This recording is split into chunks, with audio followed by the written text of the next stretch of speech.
जीवन के अलग अलग रंग देखते हुए हम बड़े होते जाते हैं और बड़े होने पर बचपन का स्कूल उस मंदिर की तरह हो जाता है जहां आसपास से गुजरते हुए हम मत्था टेकने जरूर चले जाते हैं। इस जगह मैंने 12 साल गुजारे हैं और ज्ञान के साथ साथ इसने मुझे बेहतरीन दोस्त दिए हैं। ऐसे दोस्त जो 25 साल बाद भी आज भी कदम लड़खड़ाने पर हाथ थाम लेते हैं।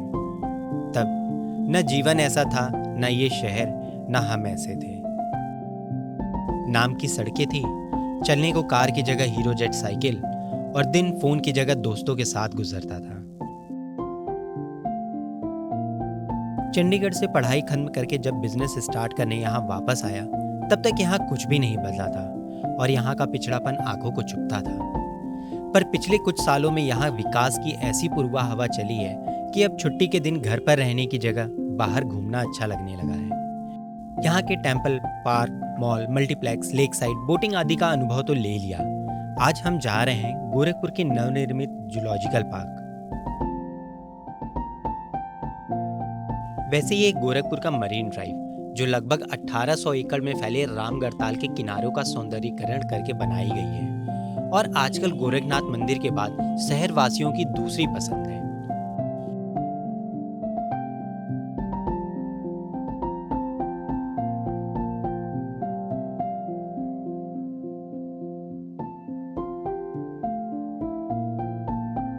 थ्री इडियट्स मूवी खत्म होने के बाद परम पूजनीय बाबा रणछोड़ दास चांचर ने मेरे एक दोस्त के कान में पर्सनली एक ज्ञान दिया था। उम्र पैमाना नहीं हो सकती है बचपन या वृद्धावस्था का। मैं और मेरी सारी सखियां जूली, संगीता, बबली, स्नेहलता और संगीता सभी लोग आ चुके हैं और हम काफी एंजॉय कर रहे हैं आज। We are feeling so crazy today. Wow, क्या मौसम हुआ है आज। लगातार 3 दिन के कोहरे के बाद आज हल्की हल्की धूप निकली है, आप देख पा रहे हैं। यही वो बचपन के मस्तीखोर दोस्त है मेरे राजन, साथ में है उनका परिवार और मेरी बिटिया श्रीजा। दोस्तों, गोरखपुर जू लेक साइड फॉरेस्ट वेटलैंड पर बनाया गया है जो प्राकृतिक रूप से पशु पक्षियों के लिए एक उपयुक्त जगह है। जूलॉजिकल पार्क का नाम धर्म जाति से परे भारत की आज़ादी में महत्वपूर्ण योगदान देने वाले और काकोरी कांड के महानायक क्रांतिकारी शहीद अशफाकुल्ला खान के नाम पर रखा गया है। खान राम प्रसाद बिस्मिल के साथ हिंदुस्तान रिपब्लिकन एसोसिएशन के को फाउंडर थे जो अंग्रेजों की गुलामी से हिंदुस्तान को आज़ाद करने के लिए बनाई गई थी। उन्हें 19 दिसंबर 1927 को फैजाबाद जेल में अंग्रेजों द्वारा फांसी दे दी गई थी। अगर आपने फेमस मूवी रंग दे बसंती देखी है तो आपको काकोरी कांड याद आ गया होगा और इस फिल्म में कुणाल कपूर ने जो किरदार निभाया था वो शहीद अशफाकुल्ला खान का था। जूलॉजिकल पार्क के आर्किटेक्चर में यहाँ की संस्कृति और वन जीवों का मिश्रण देखने को मिलता है। बुद्ध जी की आकृति को देखकर शांति की अनुभूति शुरू ही हुई थी कि बच्चों की पहली जिद सामने आ गई 7D शो देखने की। पर भला हो हमारा कि शो हाउसफुल था।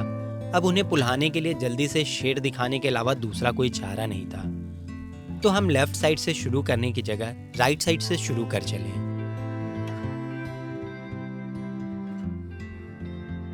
राजन जैसे थके हारे, वृद्ध और शारीरिक रूप से कमजोर लोगों के लिए यहाँ बैटरी ऑपरेटेड वाहन की सुविधा उपलब्ध है। पर क्योंकि हम उल्टी दिशा में चल रहे थे और मेरे हाथों में एक कैमरा था, राजन के पास इसके अलावा दूसरा कोई चारा नहीं था। हमें जो सबसे पहला जानवर देखने को मिला है वो है बच्चों सा प्यारा खरगोश। विजिटर्स खाने पीने की चीजें बाड़े के अंदर ना देने पाए, शायद इसलिए इतनी बारीक जाली लगाई गई है। इससे कैमरे को फोकस और जानवरों का क्लियर व्यू नहीं मिल रहा है। यह है सेही, जिसे हम इंडियन पोर्क्यूपाइन के नाम से भी जानते हैं। कुछ खाने में व्यस्त है ये जोड़ा। इनका बाड़ा देखकर प्रतीत हो रहा है ये चूहों की तरह बिल खोद कर रहते हैं। इसके बगल में है बटरफ्लाई पार्क जहां तितलियों का आना अभी बाकी है और इसके बगल में है टर्टल पॉन्ड। छोटे जीवों को उनके नेचुरल हैबिटेट जैसे एनवायरनमेंट में ढूंढ पाना भी एक चैलेंज ही है। खैर, हमें लकड़ी के नीचे सिर उठाए कछुआ महाराज दिख गए। बाहरी दुनिया में आपने स्नेक ऑफ स्लीव्स यानी आस्तीन के सांप तो बहुत देखे होंगे। चलिए हम आपको इंडियन अजगर दिखा देते हैं। वैसे तो यहाँ सांपों की कई प्रजातियां आ चुकी हैं, पर ठंड का मौसम होने के कारण लगभग सभी कंबल ओढ़े सोए हुए हैं। एक ये असगर भाई साहब हैं, शायद ये भी नृत्य क्रिया के लिए बाहर आए थे, अब फिर से सोने जा रहे हैं।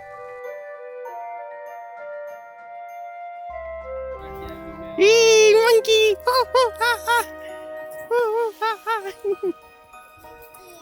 मंकी है। कौन है मंकी? मिट्टी है और एक मंकी नीचे भी है। बच्चों को मजा आ रहा है और हमें उन्हें देखकर खुशी हो रही है। यह है क्रोकोडाइल यानी मगरमच्छ। वीडियो में बने रहने के लिए थैंक यू वेरी मच।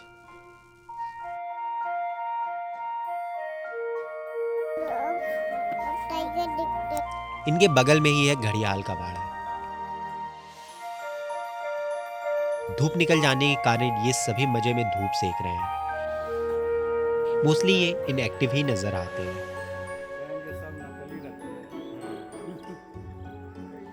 दोस्तों, जू में सौंदर्यीकरण पर काफी जोर दिया गया है। नवनिर्मित होने के कारण पेड़ अभी छोटे हैं, सो ग्रीनरी थोड़ी कम है, पर यहाँ आकर आप यहाँ के नज़ारे देखकर निराश नहीं होंगे। हम आ गए हिपोपोटामस यानी दरियाई घोड़ा के बाड़े के पास। मुझे इनकी जीवन शैली के बारे में ज़्यादा तो नहीं पता है, पर नर हिप्पो एंड बेबी हिप्पो इतनी ठंड में भी पानी को एंजॉय कर रहे हैं। छोटा सा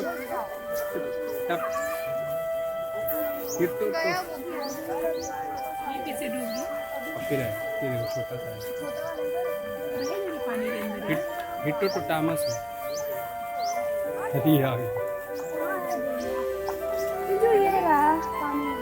पानी वाला गैंडा हिप्पोपोटामस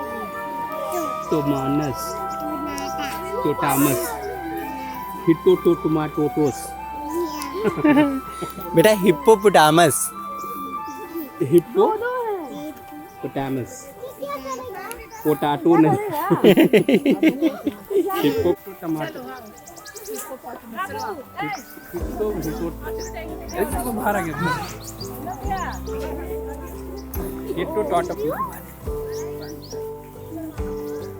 छोटा वाला मछली खाता है। कीचड़ घुस गया था। इसकी मम्मा कितनी बड़ी है नहीं, मरो करेगी इसको। और इसको देखो राशि।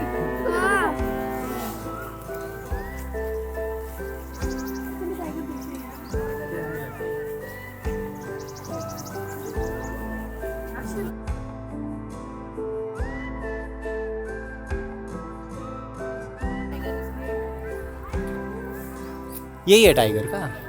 दोस्तों, हिप्पो के बगल में है सांबर का बाड़ा, जो हिरन की एक प्रजाति है। ठीक ठाक संख्या है यहाँ इनकी और सभी स्वस्थ और अच्छी अवस्था में दिख रहे हैं।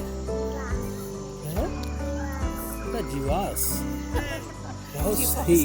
इसको पूरा बायोलॉजी BHU से पढ़ी हुई है ना, जीवाश है। कौन सा है ये?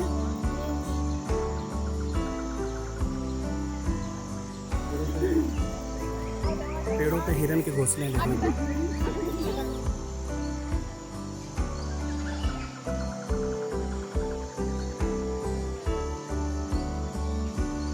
और फाइनली हम पहुंच गए हैं जंगल के राजा शेर को देखने।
फिलहाल लॉयन रेस्ट करने के मूड में लग रहा है, पर हमें अपनी शक्ल और दहाड़ दोनों दिखा दिया।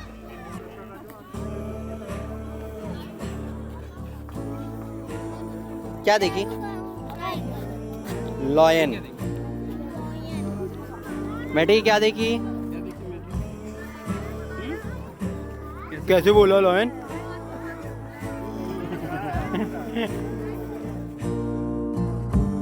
और शेर के बगल में है बाघ यानी बंगाल टाइगर का बाड़ा। और इस टाइगर को मैं 10 में से 10 नंबर दूंगा। कद, काठी, चाल, रियली मैजेस्टिक व्यू।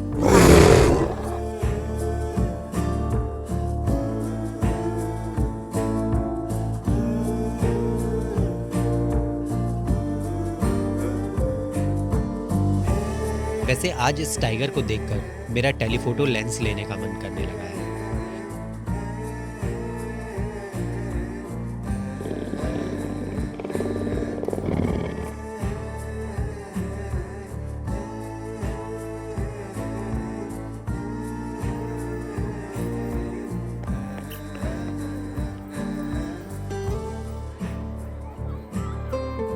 मिट्टी को उसका फेवरेट ओरियो मिल गया है खाने को।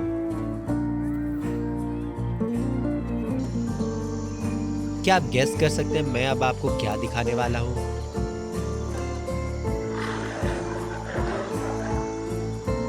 अब तो आप पहचान ही गए होंगे। जी हाँ, यहाँ व्हाइट टाइगर भी है।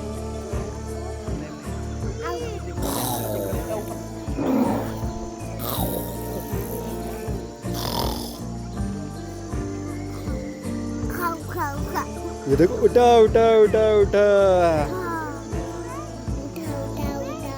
उठ गया।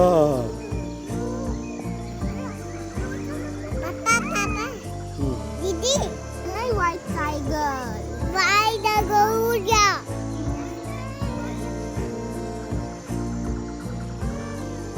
सच में वाइल्ड लाइफ के अच्छे शॉट्स लेने के लिए काफी पेशेंस एंड समय चाहिए। ये बहुत इंतजार करवाते हैं।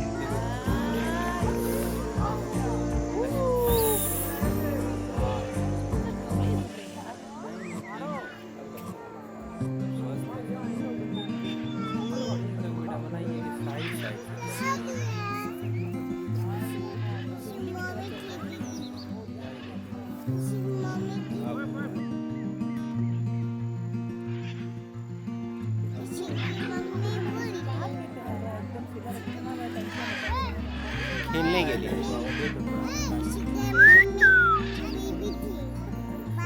हाँ, ये टाइगर कितने यूनिक होते हैं, आप इसका आइडिया इस बात से लगा सकते हैं कि ये सिर्फ भारत में असम, वेस्ट बंगाल, मध्य प्रदेश, खासकर रीवा के रीजन में ही पाए जाते हैं।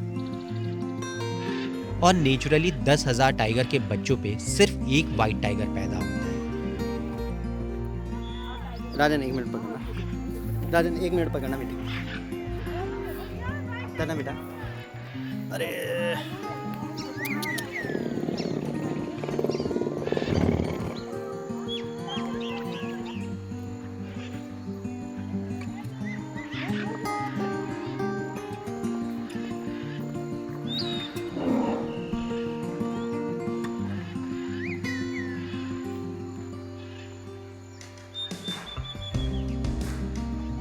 अपने सफेद रंग के कारण ये खुद को जंगल में छुपा नहीं पाते हैं। मतलब इनकी कैमोफ्लेज कैपेबिलिटी कम होने के कारण इनको शिकार करने में बहुत मुश्किल होती है और ये आसानी से शिकार भी बन जाते हैं। इसी कारण से ये जंगल में काफ़ी कम देखने को मिलते हैं। आखिरी बार इन्हें 1950 में जंगल में देखा गया था। तब से ये जू आदि में ब्रीड करके ही जन्मे जाते हैं।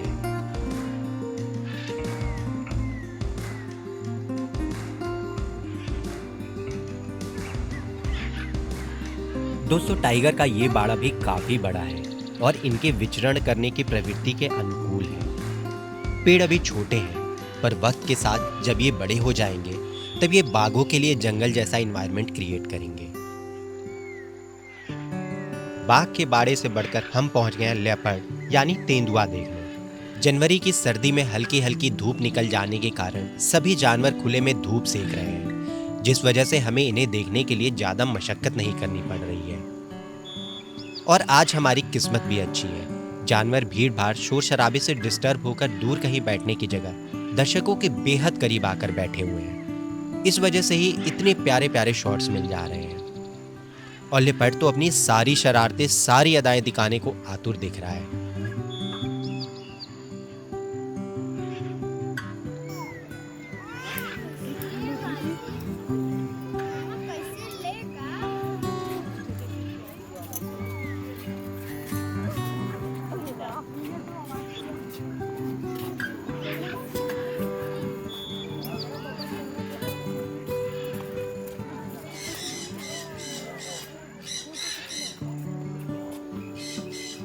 राजन, राजन ये देखो।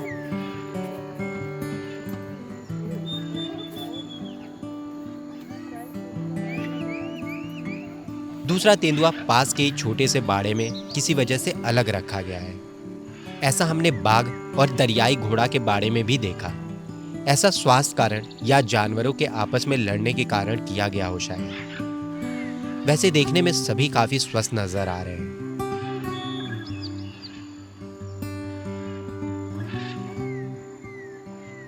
दोस्तों ये है ईमू। ईमू ऑस्ट्रिच के बाद दुनिया का दूसरा सबसे लंबा पक्षी है।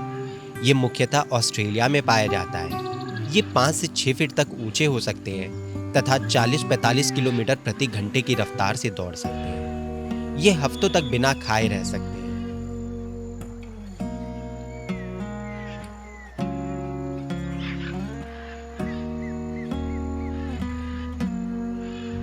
और आप लोगों को जानकर बहुत खुशी होगी कि जल्द ही आप लोग बुआ, मौसी, दीदी, भैया, मामा, फूफा आदि बनने वाले हो। ईमू के इस जोड़े ने जू में कई सारे अंडे दिए हैं। मेल ईमू इन अंडों को लगभग 8 हफ्तों तक हैच करता रहेगा। फिर नन्हे ईमू आएंगे जो लगभग 6 महीने में फुल्ली ग्रोन हो जाएंगे।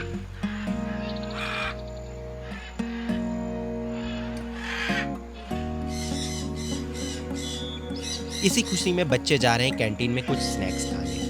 जब तक ऑर्डर रेडी होता है मैं जल्दी से आपको वापस शेर, बाघ और तेंदुए क्या कर रहे हैं वो दिखा देता हूँ। ये हमें पहले नहीं दिखी थी, शायद बाड़े में कहीं छुपी हुई थी और हम खाली समझकर आगे बढ़ गए होंगे।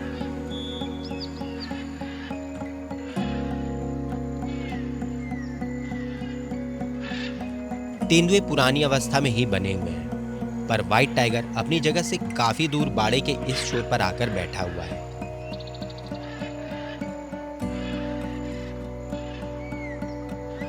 एक डिफरेंट पोज में शॉट मिल गया।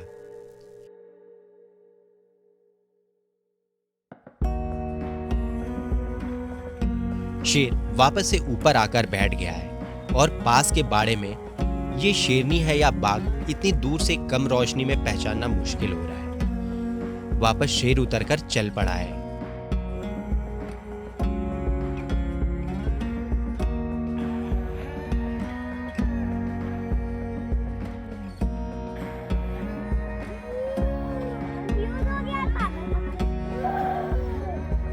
एक्चुअली पीछे बाड़ों में पंछियों को मांस परोसा गया है और शायद शेर भी इसीलिए उत्सुक हो गया है। मान से याद आया, मोमोज और फ्रेंच फ्राइज मेरा इंतजार कर रहे होंगे। दोस्तों हमें तो मिस्टर लॉयन कैंटीन का फूड एंड प्राइस दोनों ठीक लगा, बाकी आप लोग ट्राई कर लीजिएगा। बच्चों ने शेर तो देख ही लिया था, अब पसंद के व्यंजन खाकर इनकी एनर्जी वापस आ गई है। जू को डिजाइन करते वक्त फोटोग्राफी के लिए स्पॉट्स प्रोवाइड करने पर अच्छा खासा ध्यान दिया गया है। शहर की भीड़ भाड़ से दूर यहाँ प्रकृति के बीच कुछ पल जरूर बिताएं। ये हिमालयन गिद्ध, मैंने एक बेहतरीन शॉट मिस कर दिया। अभी अभी ये उड़कर यहाँ आया है और खुले पंखों के साथ इसे देखना अद्भुत था। सीरियसली बहुत बड़ी साइज है इनकी। मैंने इन्हें हिमाचल प्रदेश के लाहौल घाटी तथा नेपाल के पोखरा शहर में उड़ते हुए देखा है। गजब का विंग स्पैन होता है इनका।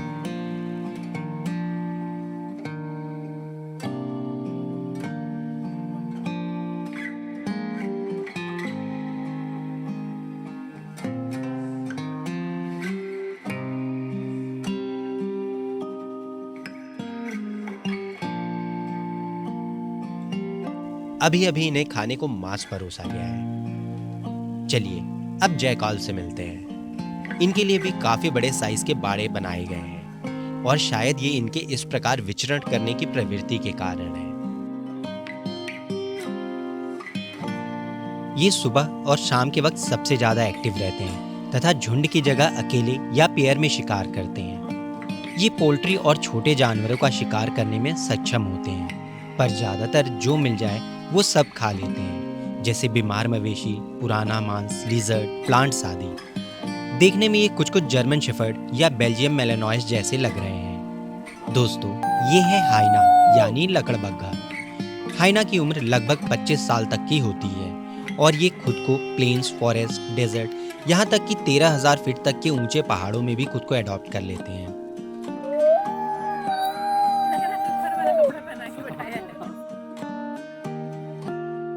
ये है राइनो यानी गेंडे का बाड़ा, साफ सुथरा, वेल मेंटेन्ड। ये भी अपना शाम का भोजन करने में व्यस्त है।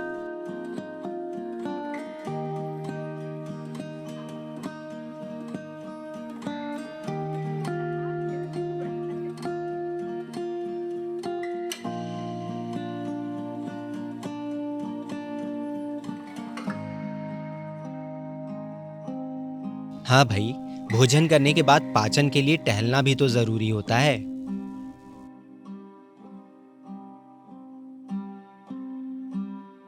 दोस्तों, ये है बार्किंग डियर यानी काकड़। ये हिरणों की एक प्रजाति है।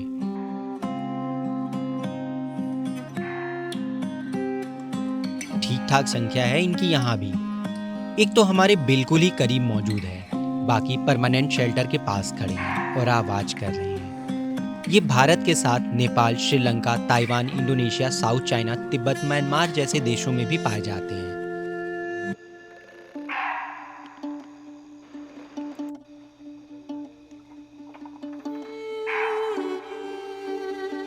दोस्तों, उनके बगल में हिरणों की और भी कई सारी प्रजातियां देखने को मिलती हैं। इनके बाड़े तथा वन्य जीवों की संख्या भी भरपूर है, सो इन्हें स्पॉट करना काफी आसान है।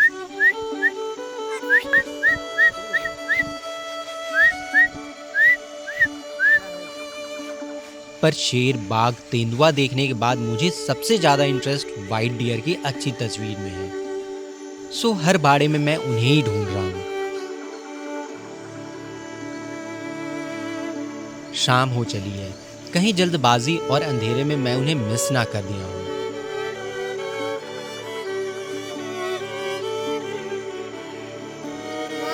खुले में मोर घूम रहा था, हमें देखकर झाड़ियों में चला गया। ओह वाव, क्या मैं नेशनल ज्योग्राफी देख रहा हूँ? एक ही पैक में ब्लैक, व्हाइट एंड स्पॉटेड हिरण। अभी 2 साल पहले काजीरंगा नेशनल पार्क में एक व्हाइट हिरण दिखा था और वो वीडियो सोशल मीडिया से लेकर न्यूज चैनल तक में वायरल हो गया था। और यहाँ तो एक नहीं 3 व्हाइट हिरण दिख रहे हैं।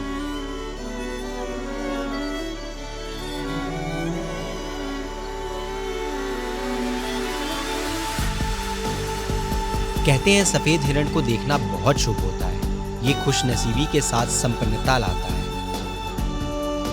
इनका बाड़ा भी काफी बड़ा है और बड़े वृक्षों के साथ बेहद सुंदर और प्राकृतिक नजर आता है।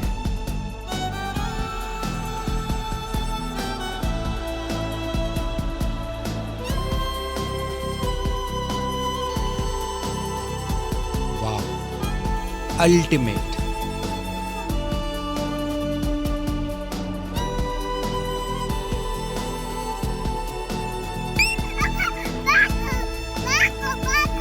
मिट्टी आज तक इन वन्य जीवों को किताब, खिलौने और टीवी में ही देखते रही है, पर आज यहाँ आकर इन्हें सजीव देखकर बहुत खुश है।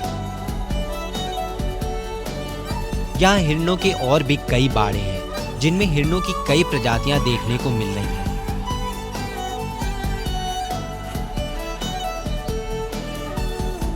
इसके बाद पंछियों का बाड़ा है। यहाँ भालू और बंदर के भी बाड़े हैं, पर अंधेरे, ठंड या जल्दीबाजी में हम उन्हें स्पॉट नहीं कर पाए। यहाँ इस बाड़े में डक, हंस और फ्लेमिंगो एक साथ रखे हुए हैं। बगल में है राष्ट्रीय पक्षी मोर।